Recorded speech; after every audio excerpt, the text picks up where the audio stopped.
Generic drugs can save you money. A lot of us use them. But do they work the same as brand name drugs? 9 on Your Side discovered some cost-cutting medications are not always created equal. It's like you're playing with people's lives. Judy Scandera never imagined what would happen when she switched to a generic medication. It scared me because I didn't know what was going on. Judy has epilepsy and suffered seizures for the first time in years. I ended up in the hospital for a week, and they couldn't figure out why. Her body couldn't tolerate the generic version of one of her medications, something Lacey Wood with the Epilepsy Association says happens regularly. We probably have a handful of our 65 open clients that are unable to take the generic medications. It's not just epilepsy drugs. We discovered problems with several generic medications.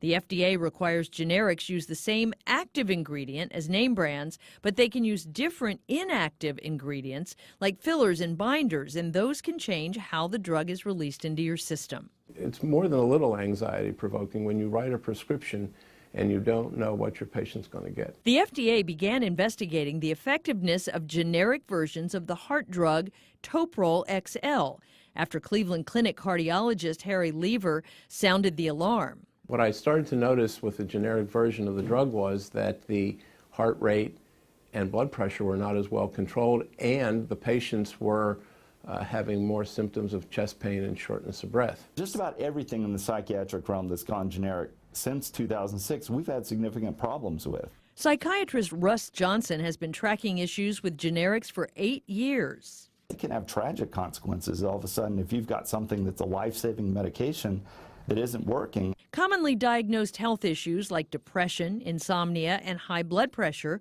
also have higher rates of complications when patients switch to generics.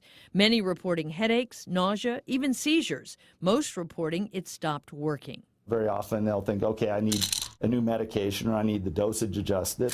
They don't think that there's something actually wrong with the pill. Switching back can be a challenge. Insurance companies often refuse to cover name brand drugs, instead pushing cheaper generics. It might be cheaper, but it's not the same. With Lacey's help, Judy fought to force her insurance company to cover the name brand medication she needs. When the brand is working on me and controlling my seizures and stuff, I don't see and I don't feel that it's right that I should have to change to a generic.